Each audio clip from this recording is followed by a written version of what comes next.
Bien. Soyez bénis. Alors, pour le message d'aujourd'hui, je vais un petit peu utiliser un autre format. Et je vais commencer par vous donner plusieurs petites situations, plusieurs petites histoires, et vous allez comprendre pourquoi par la suite. Alors, la première histoire, alors oui, je donne des prénoms aux personnages, je ne vise personne, j'ai juste cherché sur Internet prénom Belgique le plus courant, nom de famille le plus courant, donc voilà, je ne vise personne.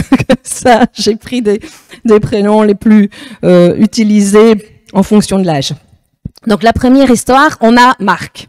Marc, c'est un homme de 40 ans et c'est un homme qui a tout misé, qui a mis son énergie, qui a mis ses finances, qui a passé du temps pour développer une entreprise.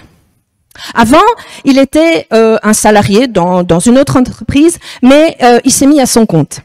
Et il a créé son affaire, son entreprise, il a créé son business. Mais là, ça fait plusieurs années que, alors qu'il y passe ses jours et toutes ses nuits il y a tout son stress qui est là et c'est au maximum, son entreprise ne porte pas de fruits. Il n'y a pas le résultat qu'il espérait. Et à son âge, il se dit qu'il est prêt à tout plaquer. Alors, Marc se demande si c'est le moment de dire « stop », on arrête les frais et de retourner à une vie plus simple comme il avait avant, sans toute cette charge, mais quelque part, renoncer à ses rêves. Deuxième histoire. Deuxième histoire, c'est Jade. Jade, elle a 30 ans. Et cette jeune femme, c'est plus la jeune fille rêveuse qu'elle était à 19-20 ans, là, avec cette illusion d'histoire d'amour où on espère le prince charmant. Mais elle a rencontré un homme, il y a maintenant à peu près 2 ans, et Jade, elle sait ce qu'elle veut. Elle veut un mariage qui est solide. Elle veut fonder une famille. Elle sait ce que ça implique, l'amour, mais elle est prête à payer le prix. Sauf que l'homme avec qui elle est, donc celui qu'elle fréquente là depuis 2 ans, même s'ils se sont fiancés, non seulement elle ne voit pas de progrès dans la relation, elle a l'impression que le couple qu'elle essaye, qu'elle est en train de bâtir, il ne porte pas du fruit. Et elle se rend compte que son chéri, qu'elle croyait tellement différent des autres, eh ben, il est peut-être aussi volage et peut-être qu'il regarde peut-être ailleurs. Alors la question qu'elle se pose aujourd'hui, est-ce que je dois dire stop avant qu'il soit trop tard? Ou est-ce que je dois encore essayer de faire des efforts pour que mon couple devienne le couple que je voudrais qu'il soit? La troisième histoire, c'est la famille Janssens. La famille Janssens, elle a toujours été fidèle à son église.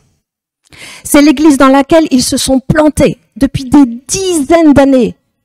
Et aujourd'hui, après des années à avoir donné leur dîme, donné de leur temps, à faire tous les services possibles, en passant du nettoyage à la louange, ben, la famille Janssens se rend compte qu'ils sont en train de se faner spirituellement. Il y a 0 fruit dans cette église. Et leur enfant, il décroche. La question qu'il pose aujourd'hui devant Dieu, c'est: est-ce qu'on doit persévérer ici ou est-ce qu'il faut assumer de dire stop à une église qui a connu une saison, mais que ce n'est plus la saison, et qu'il faut aller se replanter ailleurs? La quatrième histoire, c'est Emma. Emma, elle a 23 ans. Elle pensait vraiment qu'elle allait être médecin. Elle a bossé, elle s'est accrochée. Mais aujourd'hui, dans ses études, elle est face à des échecs. Et elle voit que son rêve de projet professionnel, il s'achève. Alors, la question, est-ce qu'il faut qu'elle travaille encore un peu plus, ou bien elle doit accepter l'idée que c'est pas fait pour elle? Alors, au vu de ces 4 histoires, on peut se demander, dans le timing de Dieu, quand faut-il dire stop?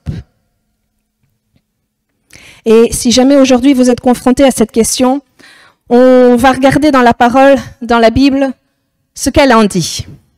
Et nous allons donc étudier, analyser un passage qui est pas très long. Nicolas me bénit ce matin d'ailleurs. Et on va vraiment, je vais pas dire décortiquer, mais on va voir partie par partie. Parce que c'est important, parce qu'il s'agit de notre vie. On va essayer de comprendre ce que Jésus essaye de nous dire. Vous savez, Dieu, il sait comment nous parler. Alors écoutez bien, même si parfois c'est difficile. On va prendre donc le passage dans Luc 13 du verset 6 à 9.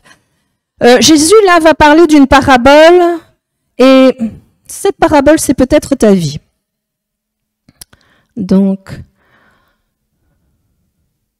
si tu pouvais me mettre juste les 3 versets je ne vois pas d'ici, de 6 à 9. Ok. Un homme avait un figuier planté dans sa vigne. Il vint pour y chercher du fruit et il n'en trouva point. Alors il dit au vigneron, « Voilà 3 ans que je viens chercher du fruit à ce figuier et je n'en trouve point. Coupe-le. Pourquoi occupe-t-il la terre inutilement ?» Le vigneron lui répondit, « Seigneur, laisse-le encore cette année. Je creuserai tout autour et j'y mettrai du fumier, j'y mettrai de l'engrais. Peut-être à l'avenir donnera-t-il du fruit. Sinon, tu le couperas. » Alors ce texte qui a été écrit il y a 2000 ans peut peut-être pour nous aujourd'hui être une révélation. Faut-il continuer ou dire stop? Eh bien, j'ai envie de dire que ça dépend déjà de notre personnalité. Ben oui, parce que dans les personnalités, on a ceux qui ont, on va appeler ça, le syndrome de l'infirmière. Et ceux-là, ils ont tendance à systématiquement prendre tous les plans foireux et à espérer qu'avec tous leurs efforts et en se sacrifiant et en donnant tout, ils vont finir par régler le problème. Et ce sont des gens fidèles par nature, hein, que ce soit homme ou femme. Ils ont le syndrome du sauveur. Ils aiment sauver les choses. Et du coup, pour eux, leur difficulté, c'est que ça va être dur de dire stop. Et à l'inverse, dans l'autre personnalité, nous avons le syndrome du samouraï. Ceux-là, ils ont le sabre léger. Et ils sont de cette génération qui, quand ça marche pas, tu coupes, tu zappes. Donc, en fonction de la personnalité, on a déjà un début de réponse. Mais ce qui nous intéresse ici, c'est qu'est-ce que Dieu en pense? Faut-il persévérer ou oser dire stop? Alors là, j'imagine que il y a plein de choses qui viennent dans votre tête, et soit tu t'accroches à tous ces versets qui te disent de persévérer, mais peut-être que Dieu va te dire non, coupe. Ben oui, parce que il y a parfois des moments dans nos vies où Dieu te dit coupe. Et là, c'est très difficile de dire adieu, de dire au revoir à quelque chose qu'on a aimé. Ben oui, parce que Marc, il aime, lui, son entreprise. Parce que Jade, eh bien, elle aime cette personne. Sinon, elle n'aurait pas passé 2 ans de sa vie à essayer de construire son couple. Et dites pas à Emma que la médecine, c'était pas le rêve de sa vie. Et dites pas à la famille Janssens que cette église, elle ne compte pas. Alors, comment dit-on au revoir, comment dit-on adieu à quelque chose qu'on a tant aimé? Eh bien, c'est le thème de cette parabole. Et c'est ici une analyse peut-être un peu différente que je vais présenter aujourd'hui, mais par souci de fidélité de ce texte, je voudrais juste le remettre dans le contexte. Et vous savez combien c'est important de prendre toujours les textes de la Bible, de la parole, dans leur contexte. Cette parabole a été donnée par Jésus à un public bien spécifique. Et ce public, ce sont les gens qui vivaient en Judée, à l'époque de Christ. Donc, on va dire qu'on est à peu près dans l'an 30, et quand Jésus il donne cette parabole, il sait à qui il s'adresse. Toute cette foule, c'est un peuple juif. Et il leur dit, un propriétaire avait un figuier au milieu d'une vigne. Qui est le propriétaire? Alors, la plupart des paraboles, Jésus il donne l'explication, mais dans cette parabole, il ne dit pas qui est quoi. Et par exemple, si vous regardez la parabole du semeur, Jésus va dire, voici qui est le semeur, et voici le terrain, ça représente qui ou quoi. Mais là, il dit rien. Donc, c'est à nous de penser, de réfléchir ce que Jésus disait ou sous-entendait. Mais je suis persuadée que c'était très clair pour sa génération. Donc, un propriétaire. Le propriétaire, c'est Dieu. Parce que vous allez voir que dans la plupart des paraboles, quand on parle du propriétaire, quand on parle du maître, quand on parle du boss, il fait référence à Dieu le Père. Voici, le propriétaire avait une vigne et un figuier au milieu de sa vigne.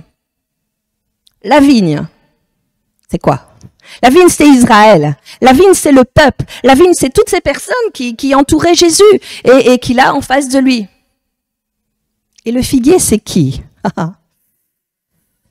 Quand tu creuses, tu vois que le figuier d'Israël, en général, ça fait référence à la loi et aux gardiens de la loi.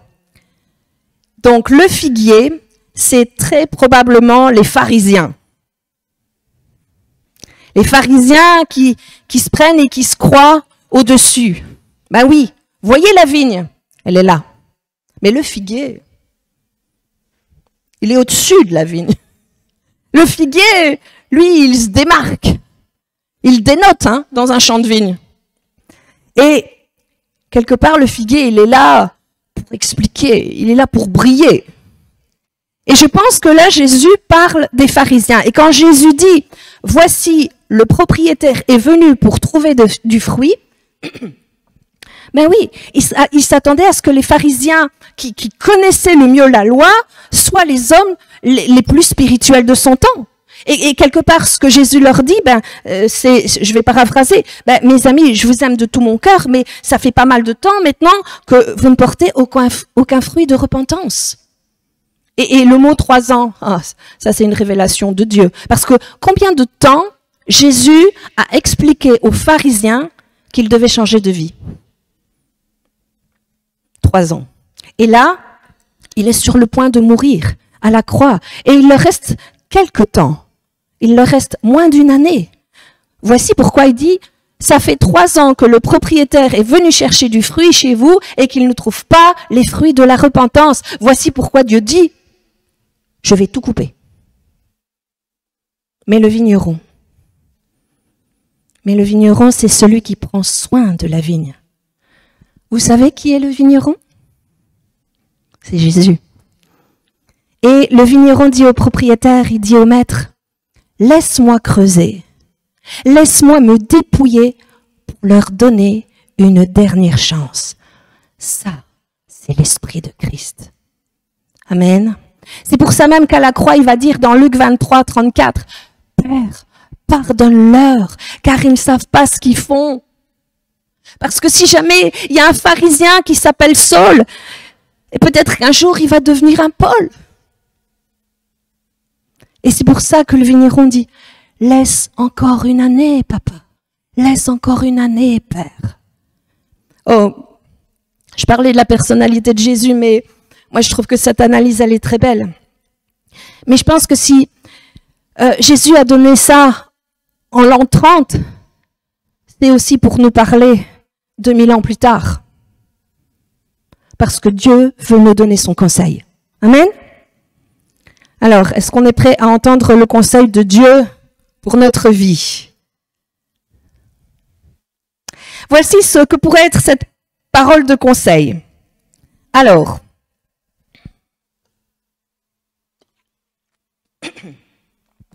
le propriétaire, c'est toi, c'est moi, c'est nous. Hein? Comment ça? Agathe, on ne te suit plus. Non, justement, essayez de me suivre. Ben oui, parce que Dieu dit dans le livre des rois avec Salomon ainsi que dans Michée 4, là dans un des livres des prophètes, à chacun de vous, je vous donnerai une vigne et son figuier. Et Dieu, qui est le propriétaire céleste, aime te donner sa propriété. Et Dieu dit, ta vie est là pour porter du fruit. Je veux que chacun de vous, vous puissiez avoir une vigne et un figuier. Ça va, vous suivez toujours là? Du coup, si c'est toi le propriétaire, qui est le vigneron? Ben, le vigneron, ça reste Jésus. Et il reste une dernière question alors. Le figuier. Le figuier. Alors, grand 1. La relation et les questions que tu dois poser à ton figuier. Et on va voir ici cette question qu'on doit poser au sujet du figuier. Première question. Quel est ton figuier ou qui est ton figuier? On reprend le texte. Un homme avait un figuier planté dans sa vigne. Le figuier, c'est une personne, une relation, une chose, une affaire pour laquelle tu as passé du temps, de l'énergie et probablement de l'argent aussi, quelque chose qui te tient à cœur et dont tu espères du fruit. Et peut-être que pour certains, même si au début je vous ai donné 4 histoires, 4 illustrations de figuier, ben votre figuier, ça peut être aussi un projet de vie que tu as, d'amélioration, où tu veux du fruit. Ou un autre exemple, pour quelqu'un, le figuier, c'est un idéal spirituel où tu dis, ben voilà, spirituellement, je veux avoir cette taille de maturité, je veux porter du fruit de maturité, et pour ça, tu dis, je voudrais voir la croissance spirituelle et du développement. Mais aujourd'hui, quand tu regardes ta vie, t'as beau avoir jeûné, t'as beau avoir prié, avoir pris du temps dans la lecture de la parole et avoir été fidèle dans l'église, tu dis concrètement, aujourd'hui, j'ai l'impression que je grandis pas. Je suis prêt à tout arrêter, à abandonner, à tout lâcher. Je vois rien, j'en sors pas. Ou un autre exemple de figuier, c'est peut-être quelqu'un qui se dit, il y a une prise de conscience, pour ma santé, je veux faire des efforts. Je veux avoir une hygiène de vie. Arrêter ce qui est néfaste pour moi, ce qui est néfaste pour mon corps et ces choses auxquelles je suis addict. Manger mieux ou faire un régime. J'arrête de me laisser aller. Et la vérité, c'est que, tu as fait tous les efforts. Tu as mis en place des plans pour ton hygiène de vie. Tu t'es astreint à manger équilibré. Tu t'es privé des choses que tu savais mauvaises pour avoir du résultat, du fruit. Mais la vérité, ça n'a rien changé du tout. Bref, un figuier, c'est une chose ou une personne pour laquelle on y a mis beaucoup, beaucoup, beaucoup d'efforts. Ça va, vous commencez à visualiser votre figuier? Deuxième question. Qui a planté l'arbre? Qui a planté le figuier? C'est pas dit. Parce que si vous lisez attentivement, c'est vrai qu'on peut parfois passer à côté de certaines choses, mais là, il est dit, un homme avait un figuier planté dans sa vigne. Il n'est pas dit un homme avait planté un figuier dans sa vigne. Non. Alors, pourquoi c'est important? Ben, parce qu'il y a une différence.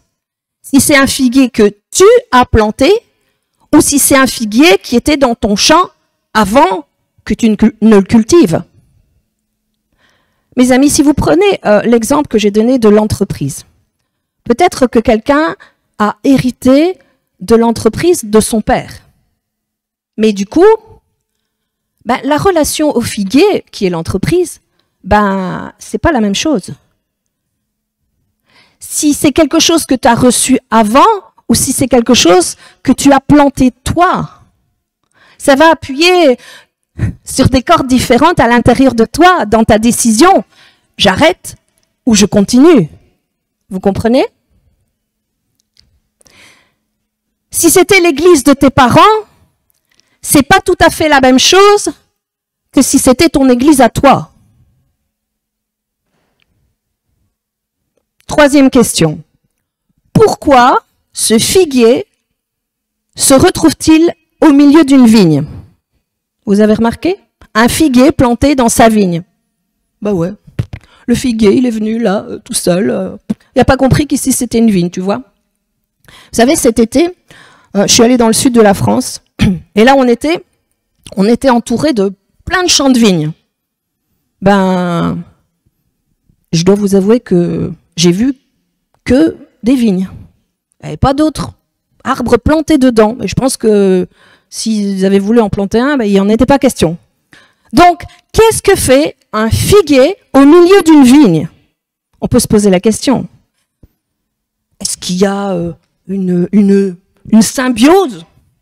Hein, pour ceux qui font les jardins, vous savez qu'il y a certaines plantes qui sont favorables à d'autres. Hein, je sais pas, on peut se poser la question, quelque chose comme ça. Ben là, non. Mais je crois que celui qui a permis que le figuier soit là, c'est parce qu'il aime la diversité. Et c'est bon. Et c'est bon. Amen. Parce que c'est vrai qu'il y a un moment, c'est bien sympa les raisins, mais je crois que tu peux être content aussi dans ta vie quand il y a des figues. Amen. Ça fait partie un petit peu d'une sorte, on va dire, d'équilibre alimentaire. Ben oui, on est corps, âme et esprit. Et puis Dieu, il n'a pas demandé que tu sois dans des rangs, hein, dans une boîte. Parce que ouais, souvent les systèmes, la société veut ça, même les systèmes religieux, les patrons, notre entourage, ils vont prévoir une vie avec, tu sors pas des ornières, c'est comme ça, c'est carré, c'est ainsi. Et si tu dis, mais moi, je fais pas que dans la vigne, moi, mais je fais aussi dans la figue. On va dire, tu veux te démarquer? Tu veux te rendre intéressante ou quoi? Ben non, non. Je suis juste plus que ce que vous voyez de moi. Amen. Mais tu as le droit d'avoir un figuier au milieu d'une vigne. C'est OK. On reprend le passage. Et il vint pour y chercher du fruit. Et c'est pour ça que Marc, Jade, Emma, toi, moi, lorsqu'après quelques années de travail, on veut voir, on s'attend à quelque chose. Mais on s'attend à quoi? Ah, ça c'est une question très importante. Quel est le fruit que tu espères? Donc, quatrième question, quel fruit espères-tu? Et là, on va creuser un peu plus profond. Si jamais tu ne définis pas le fruit, tu vas être frustré tous les jours de ta vie. Parce que si tu ne définis pas le fruit, tu ne sais pas à quoi tu t'attends. Et vous savez, une des caractéristiques de ceux qui ne définissent pas ce qu'ils attendent comme produit, c'est la frustration. Lorsque tu t'es engagé dans le mariage avec cette femme-là ou avec cet homme-là, qu'est-ce que tu espérais? Parce que sinon, c'est trop facile de dire que ton mariage ne te convient pas. Mon ami, tu n'as jamais défini. Vous n'avez jamais pris le temps consciemment pour dire voilà ce que c'est un mariage qui porte du fruit. Donc c'est trop facile de dire après ciao baby, je pars. t'as jamais défini ce que tu espérais de ça. Mais c'est pareil pour ton entreprise. Parce que si tu fais autant d'efforts pour ton entreprise et que tu n'as jamais défini à partir de quand tu considères que c'est un succès, tu ne seras jamais heureux dans ta vie. Si tu n'as pas défini ce que tu veux, ne sois pas étonné que tu sois frustré parce que tu ne l'as pas. Et ne t'attends pas d'ailleurs à trouver du raisin sur un figuier. Parce qu'il n'y a rien de pire comme frustration que d'aller chercher quelque chose que tu n'as aucune chance de trouver. Combien de prises de tête, combien de conflits parce qu'on n'a pas défini quel était notre objectif.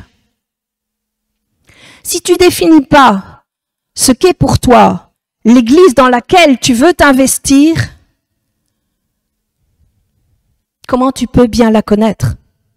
Si tu vas comme ça, au feeling. Mais si ton feeling est bas, alors tu diras, non, c'est nul, je zappe. N'espère pas trouver non plus ce que tu n'as pas semé.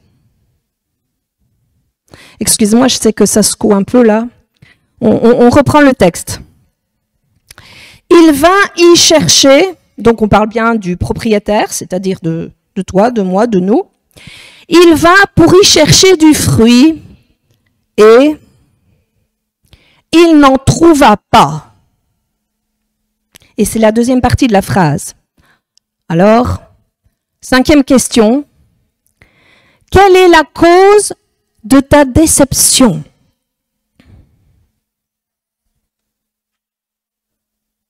La cause de ta déception, c'est que tu es allé chercher un fruit et que tu n'as rien. Mes amis, on a des besoins dans notre corps, on a des besoins dans notre âme et dans notre esprit. Et précédemment, j'ai dit que si on n'a pas défini les fruits, si on n'en a pas parlé avant, ben, c'est normal qu'on ne les trouve pas. Mais ici, on va partir du principe que vous avez bien défini les fruits, ok? Du coup, vous imaginez, le propriétaire arrive, rien. Ok, ça veut dire que j'ai travaillé alors tout ce temps pour rien. Là, la frustration de l'improductivité. Mais il y a quelque chose de très intéressant là-dedans. C'est que du coup, la perception du figuier, ça va faire un 180 degrés dans la seconde qui vient après dans cette phrase. Parce que jusque-là, le propriétaire, lorsqu'il voyait le figuier, il était en mode peace and love. Et pour certains, c'est peut-être les premières années de ta relation. Parce qu'au début, tu voyais ton chéri ou tu voyais ta chérie et tu étais là. Love chérie, tout va bien. Mais avec le temps, tu trouves pas le fruit. Et là, puisque tu le trouves pas, bam, ça fait percuter ta vision. Et le même chéri ou la même chérie devient quelqu'un de pénible. Mais j'ai envie de vous dire un scoop. Enfin non, ça n'en est même pas. Il était où elle était depuis le début.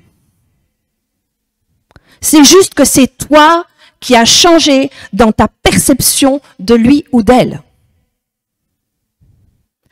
On peut prendre un autre exemple, celui de l'entreprise. Au début de ton entreprise, tu étais là avec les yeux brillants quand t'en parlais et tu disais « Oh, mon entreprise, mon business, mon machin ». La vérité, c'est que c'était la galère aussi au début. La seule chose qui a changé, c'est pas l'entreprise, c'est ta perception du truc. Et si ta perception a changé, et c'est intéressant parce que ça veut dire que lorsque tu vas voir le figuier, désormais, tu vas plus voir quelque chose de positif, mais tu vas y voir un problème.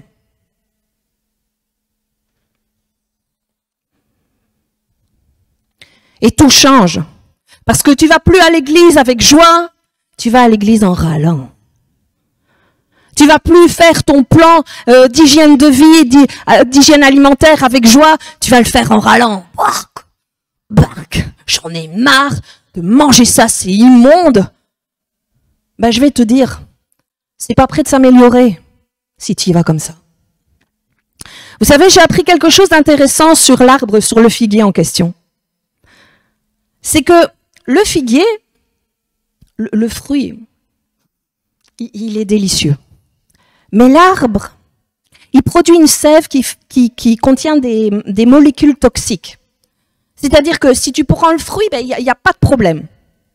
Mais si tu touches le tronc, où il y a cette sève, il y a des furocoumarines, je me la pète pas, c'est le nom scientifique, qui provoquent des irritations et des allergies.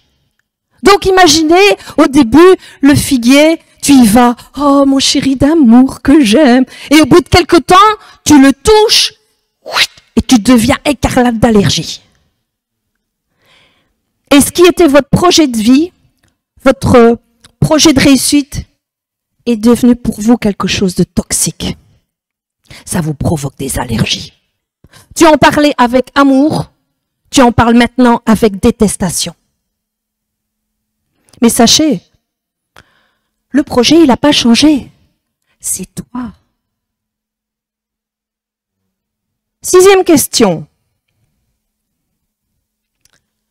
Pour qui étaient les fruits que tu cherches? Mais oui, si le propriétaire va chercher des fruits pour lui et qu'il a une frustration personnelle, c'est une chose. Mais s'il vient chercher des fruits pour nourrir sa famille, ben, il y a une double pression. Vous savez, il y a des projets qui n'engagent que nous. Et il y a des fruits qu'on l'on cherche pour aller donner aux autres. Et là, c'est une autre pression. Lorsque le papa de la famille Janssens doit prendre la décision de quitter ou pas l'église, il se dit, ben, il va y avoir des conséquences. Parce que le fruit, c'est pas que pour moi. C'est pour moi et mes enfants. C'est pour les autres. 7e et dernière question. En tant que propriétaire, quelle est ta décision à chaud? On va relire le texte.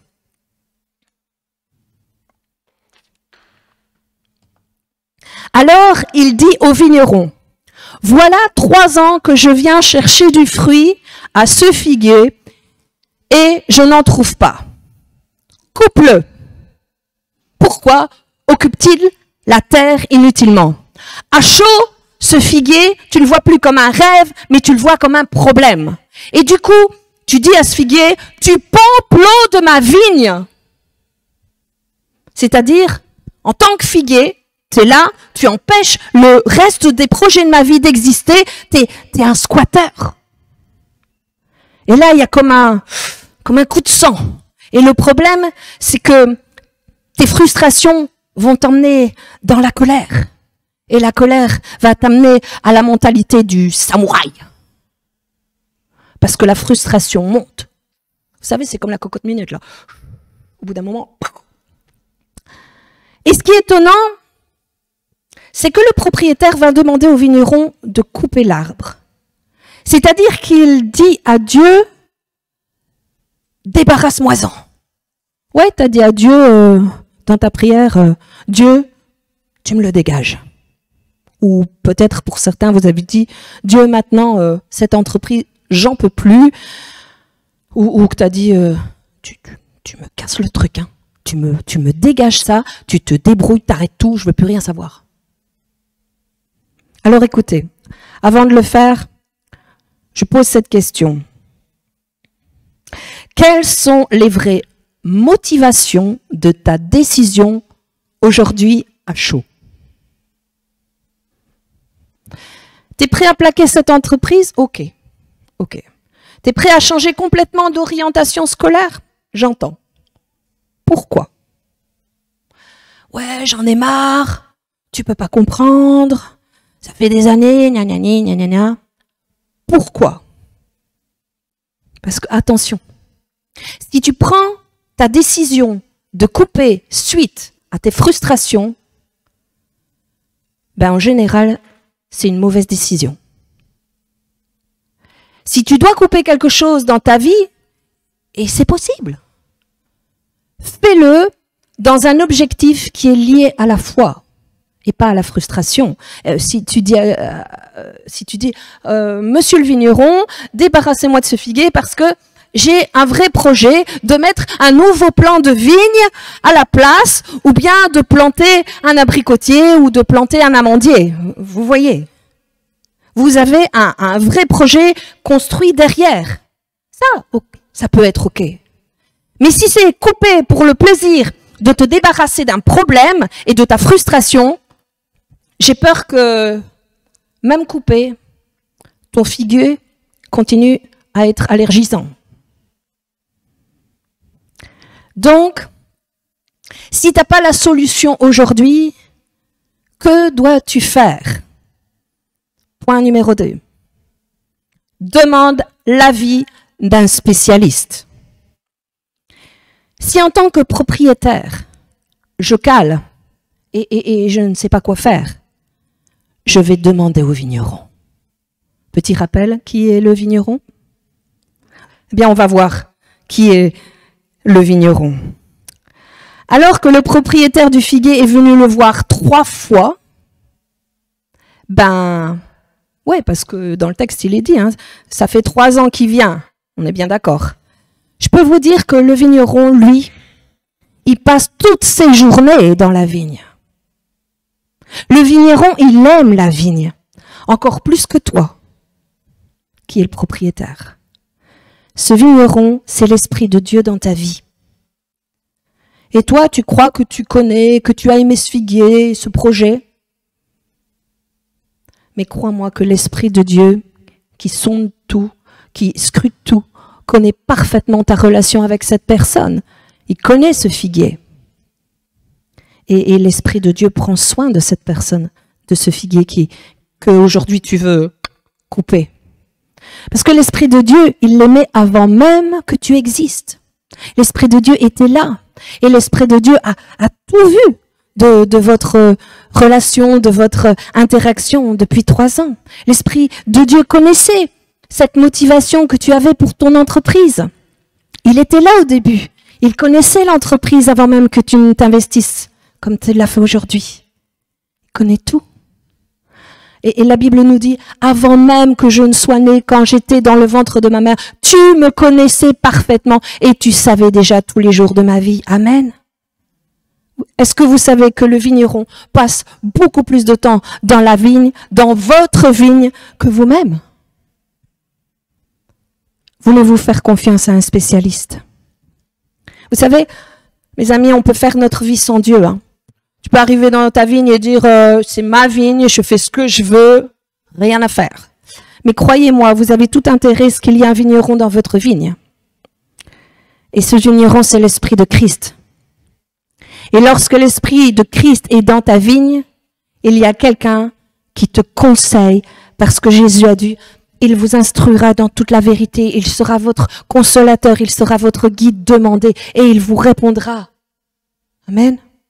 Mes amis, avant de laisser vos émotions tout casser dans votre vie, demandez au Saint-Esprit, parce qu'il est là pour ça. Il a dit, je suis avec vous tous les jours jusqu'à la fin du monde. Le vigneron, c'est l'Esprit de Christ, l'Esprit de Dieu.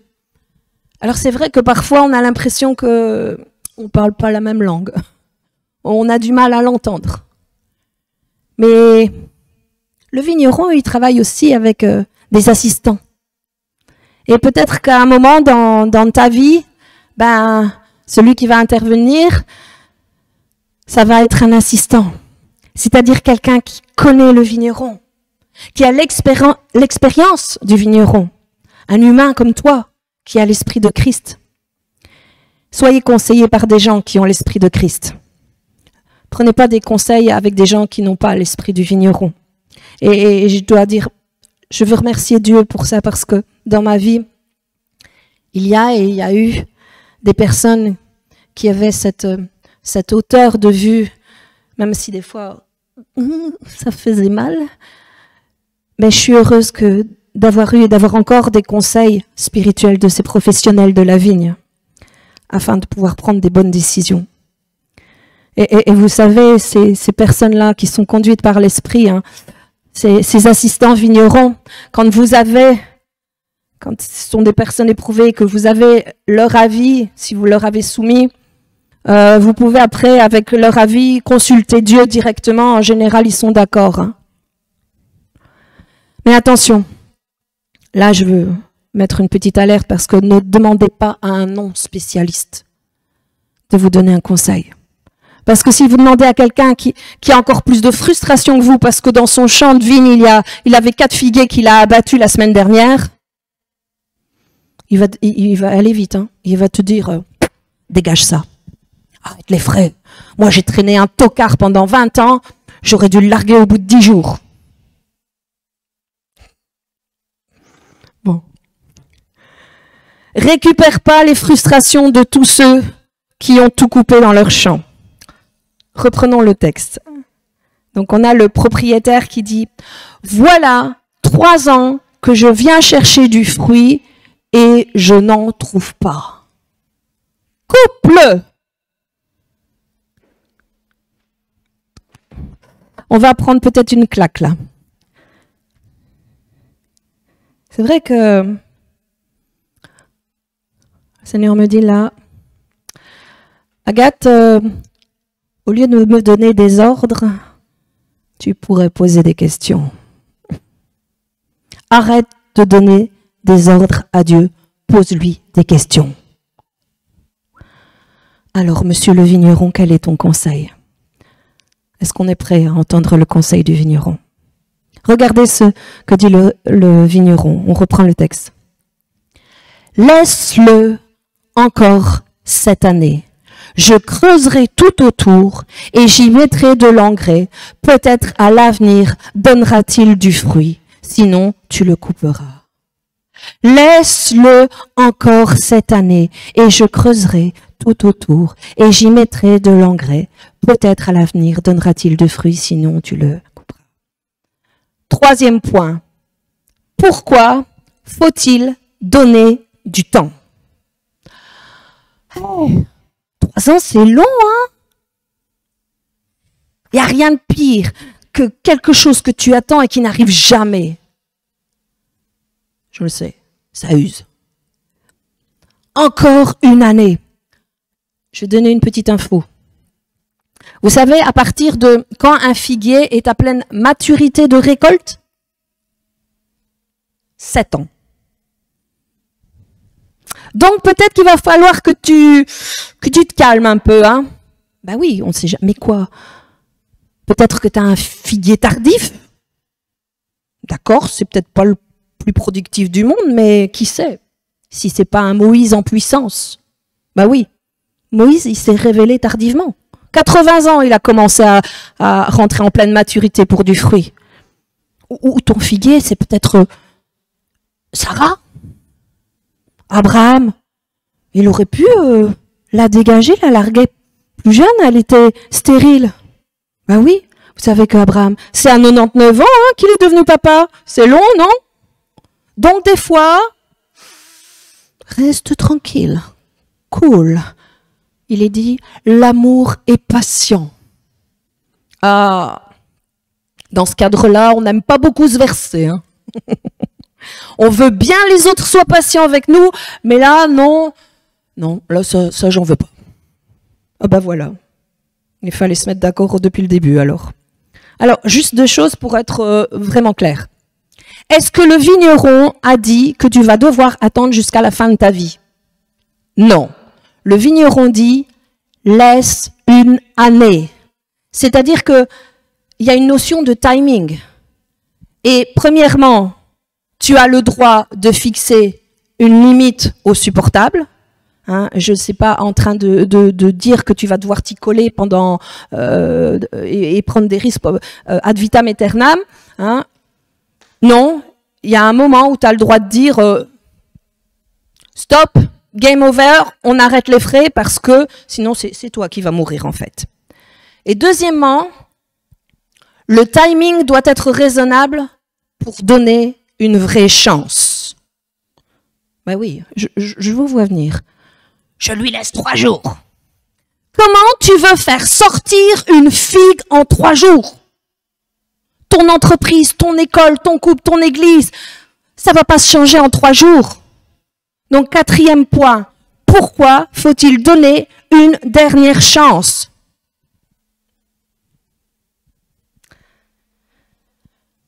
Parce qu'une fois que tu l'auras coupé, ce sera fini. D'accord. Et tu pourras plus replanter quelque chose que tu auras coupé. Et donc cette décision doit être purement réfléchie. Et il faut être sûr qu'avant, tu auras tout tenté pour sauver. Vous savez, parfois c'est plus difficile de rien faire que de couper. Et si tu es du genre à dire, lorsque tu es frustré et que tu es énervé, de dire j'arrête le truc, et au final, tu n'as jamais laissé le temps à un figuier dans ta vie de pousser, et aujourd'hui, tu as 0 fruit. Parce que tu es un samouraï, tu es un coupeur d'espoir. Donnez une nouvelle chance. Alors j'entends d'ici, et si c'est pas le bon arbre?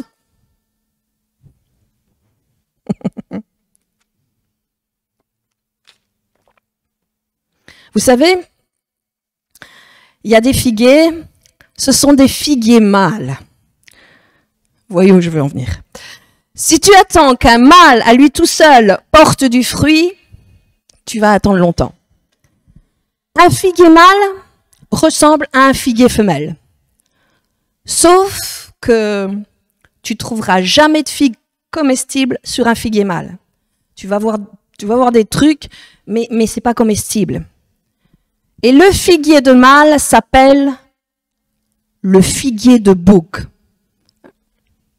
J'entends, il y en a qui disent, bon sang, je le savais, c'était ça depuis le début, mon église, mon entreprise, mon chéri, c'est un bouc. Et moi, comme un âne, j'ai cru que... Non, calme. Vous emballez pas, parce qu'on va continuer un peu et il y a des choses qu'on doit mettre en lumière. J'ai entendu une histoire qui m'a fait sourire. C'était une personne qui voulait installer un poulailler et avoir des poules. Donc, il a eu une adresse pour acheter des jeunes poules. Et il a fait quelques kilomètres pour aller les chercher. Et il a ramené tout ça. 1 mois, il a attendu, il les a installés, pas d'œufs. On est patient. 2 mois, pas d'œufs. 3 mois, pas d'œufs. Jusqu'au jour où la poule, elle a chanté différemment. Les poules. Ben là, il n'y a pas d'espoir. Tu peux prier, tu peux chercher, tu peux jeûner, tu peux demander, à mon avis, il n'y a rien qui se passe. Bon alors, pour ceux qui ont un figuier de bouc dans leur vie, eh ben, c'est fichu. Donc, on a vu que peut-être c'était pas le bon moment et que l'amour est passion. Peut-être que c'était pas le bon arbre, et si c'est le cas, perds pas ton temps, coupe-le. Mais autre point, peut-être que c'est pas le bon propriétaire. C'est-à-dire que peut-être que tu n'es pas la bonne personne et peut-être tu n'as pas pris soin de ce figuier que Dieu avait permis qu'il soit dans ta vie. Parce qu'il faut te dire une chose sur ton conjoint. Ce conjoint que tu veux larguer parce que tu dis qu'il ou qu'elle n'est pas productif en termes d'amour, en termes d'affection, en termes de sexualité, en termes de rêve, en termes de ceci, en termes de cela. Sache que avec quelqu'un d'autre, il ou elle aurait fleuri, mon ami. Il ou elle serait épanoui.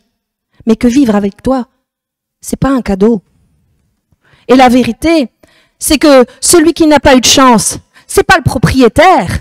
C'est le figuier qui n'a pas eu de chance de t'avoir toi comme propriétaire.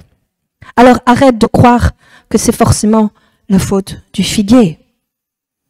Peut-être que oui, tu as un peu prié, tu as un petit peu travaillé à réviser pour tes examens de médecine et tu as dit Dieu, je veux que ça porte du fruit. Mais la vérité, c'est que Tu as passé beaucoup de temps sur Netflix ou les réseaux sociaux que sur la matière à étudier. D'accord? Donc, à un moment donné, tu es devenu spécialiste en Netflix ou en réseaux sociaux, beaucoup plus que ta matière d'examen de médecine. D'accord? Ton entreprise dont tu dis « Oh, purée, elle est nulle, le personnel, il est pourri ». Ce même personnel, cette même entreprise, s'ils avaient été aimés, s'ils avaient vu tout ton cœur et toutes tes tripes, et ne s'étaient pas sentis comme un truc de plus dans une vigne qui était déjà bien garnie, comme un figuier de plus.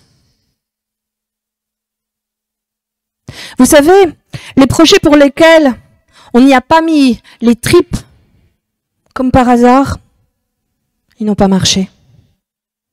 Ben oui, mes amis, c'est pareil pour tout ce qu'on fait dans notre vie. Le succès n'arrive jamais par hasard. Celui qui me dit que les fruits se fait par hasard, et il n'a jamais fait de culture, dit d'agriculture, il n'a jamais bossé. Sur le long terme, un figuier, ça s'entretient.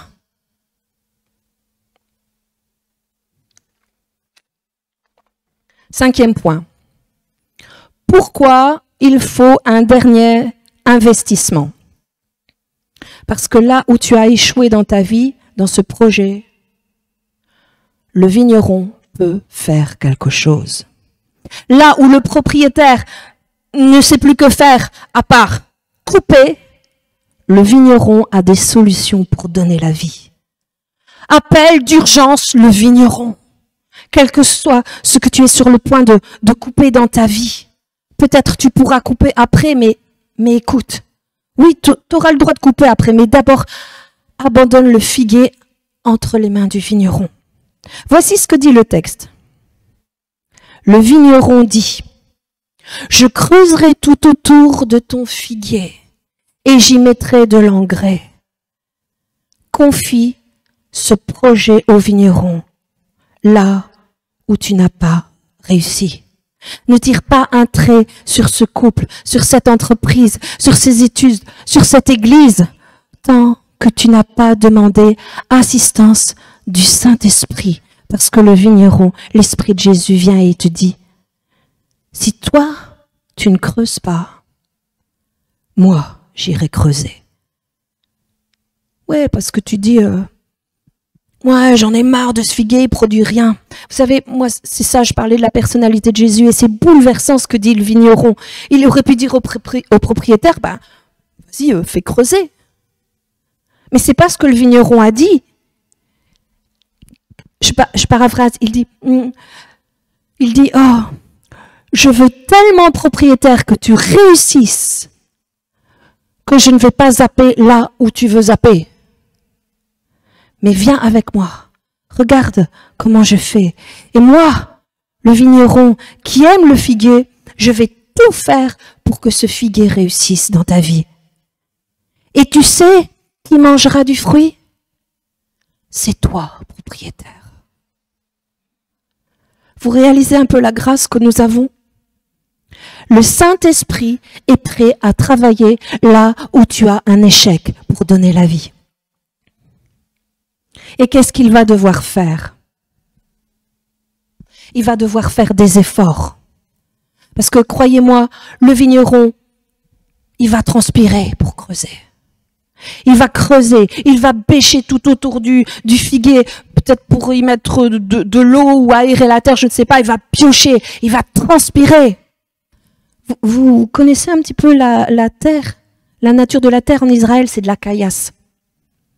Et je vais vous dire, quand le vigneron, quand il va le faire, eh ben, il va passer du temps et il va transpirer. Est-ce que tu sais que le Saint-Esprit transpire pour que tu réussisses ta vie? Et la seule chose qu'il entend de toi, c'est « tu râles ». Le vigneron dit « laisse-moi juste donner une dernière chance, je creuserai tout autour ». Quel effort! Mais il va faire encore autre chose. Il va mettre du fertilisant, il va mettre du fumier, il va mettre de l'engrais. Et vous savez, ça, c'est pas gratuit, mes amis. Hein. Pour ceux qui font des jardins, l'engrais, ça coûte, vous le savez. Alors, oui, l'effort de creuser, à la rigueur, oui, ça va prendre du temps. Mais l'engrais, ça coûte. Alors, je sais pas si tu es sur le point de mettre ta relation, ton couple au rebut, à la poubelle, mais est-ce que tu as demandé au Saint-Esprit? Est-ce que tu as pris du temps ou pour vous deux, je sais pas, de faire un voyage, un moment pour vous deux, un genre de thérapie? Oh ben non, hein, t'imagines pas, déjà, c'est difficile, on est juste financièrement, en plus du divorce, ça va coûter une blinde. Mon ami, c'est que t'aimes pas le figuier alors. C'est que t'es pas le bon propriétaire. Ben oui, parce qu'un bon propriétaire, il laisse le vigneron continuer à dépenser. Et ça vaut le coup de travailler. Ah, et tu dis, ouais, bon, mais si ça marche pas, je vais devoir payer le divorce, je vais devoir payer le voyage, et je vais devoir payer la thérapie, je vais payer partout. Ouais, c'est possible, c'est la vie. Mais à un moment, on peut choisir de rester un bébé spirituel ou on peut devenir mature, d'accord? Vous savez, il y a un moment où Dieu dit, monte d'un niveau, grandis un peu. Et si t'es pas prêt à payer le prix, si t'es pas prêt à faire les efforts, si t'es pas prêt à faire les apports, arrête de vouloir des figuiers et contente-toi des petites vignes. Si t'es pas à la hauteur de ce que tu veux dans ta vie, arrête de vouloir des résultats rapides avec les choses où tu payes pas l'effort. Vous savez, tout est payant. Ah oui, j'entends. Ah ben non, le salut, il est gratuit. Ben demande à Jésus si c'était gratuit pour lui. Demande à Jésus lorsqu'il se faisait arracher le dos, et lorsqu'on lui enfonçait la couronne d'épines, et qu'il se faisait clouer si c'était gratuit. Ouais, c'est gratuit pour toi, mais c'était payant pour lui. Il y a toujours quelqu'un qui paye. Tu veux l'esprit de Jésus? Alors charge-toi de sa croix et suis-le. C'est là que beaucoup le quittèrent. C'est là où, entre le nombre de personnes qui démarrent et le nombre de personnes qui finissent avec lui, il y a beaucoup moins de monde. Oui, mais tous ces efforts et à la fin, si ça marche pas, eh bien, regardez le dernier verset. Peut-être, à l'avenir, donnera-t-il du fruit. Le vigneron lui-même dit pas que ça va marcher. Vigneron, quand même. Le vigneron te dit, je te promets pas un résultat à 100%, mais je te promets une attitude intègre. Mais oui, parce qu'il y a plusieurs façons de mettre un terme à un couple. Il y a plusieurs façons de mettre un terme à une relation. Il y a plusieurs façons de mettre un terme à une église, à un projet, à une entreprise. Il y a la façon colère et il y a la façon classe qui vient du Saint-Esprit, la façon noble comme Christ.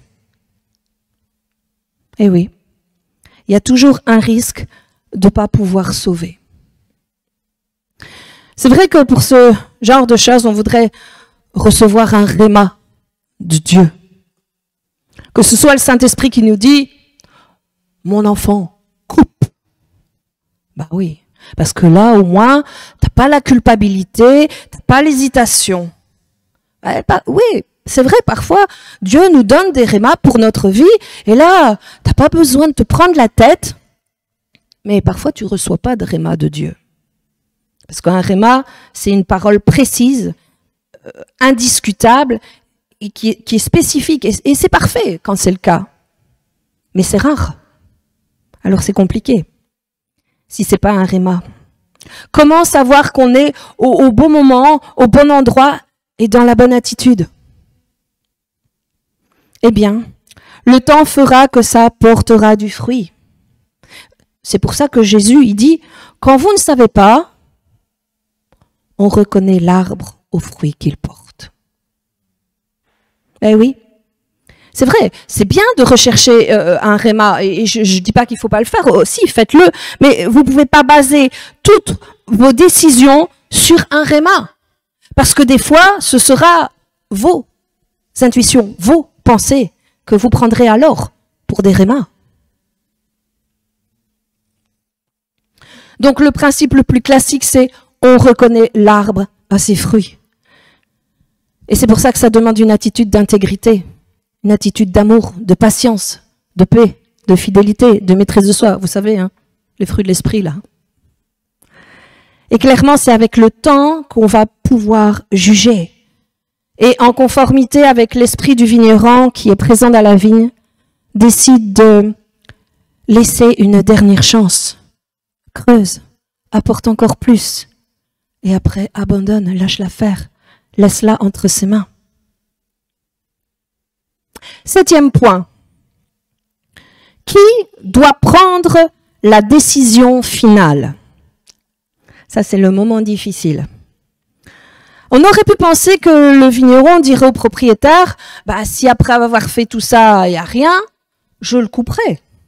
Non, le vigneron dit au propriétaire, laisse encore une année, laisse-moi travailler et après, tu le couperas. Dieu ne fera pas ce travail à ta place. Tu sais pourquoi? Parce que tu serais capable de lui en vouloir. Tu serais capable, une fois que le figuier est coupé, de dire, Dieu, c'est toi qui as coupé. Et Dieu te dit, non, non. Vous êtes responsable de votre vie. J'ai fait de vous des gens matures. J'ai fait de vous des propriétaires. C'est à vous de prendre la décision de vos vies. Si tu arrêtes tes études, c'est ton choix. Moi, je suis là avec toi lors de tes examens. Moi, je suis là quand tu révises. Mais si tu veux arrêter et te réorienter, c'est ton choix. Tu peux arrêter l'entreprise. T'es prêt, ok, c'est possible. Il n'a pas dit non. Ben oui, c'est pas là le problème. Dieu est ok avec la notion de temps et de saison. Dieu a même créé lui-même les saisons, sinon l'hiver il n'existerait pas. Pourquoi Dieu a créé des saisons? Parce qu'il accepte que les arbres et les plantes meurent, mais il y a une vie après la vie. Mais la décision finale te revient. Parce que Dieu nous a donné son esprit. Il n'a pas dit, vous êtes des bébés, donc je vais tout faire pour vous. Il a dit, vous êtes des fils et des filles de roi. Nous avons son ADN, nous avons son autorité, et donc nous avons aussi sa responsabilité. Il est aussi d'accord de faire réussir nos projets, mais il est aussi d'accord que nous mettions une fin, un terme à nos projets. Mais faisons-le avec son esprit. Et ne mettons pas fin à un figuier dans nos vies avant de l'avoir confié aux soins du vigneron. Le vigneron qui l'aime et qui veut notre réussite et qui veut sa réussite. Vous savez, le vigneron est avec nous aujourd'hui. Alors, est-ce que tu es prêt à confier ton figuier au vigneron et dire « Je ne laisserai pas la frustration décider à ma place. Je ne laisserai pas la lâcheté ou la colère prendre le contrôle de ma vie. Ma vie est entre les mains du vigneron.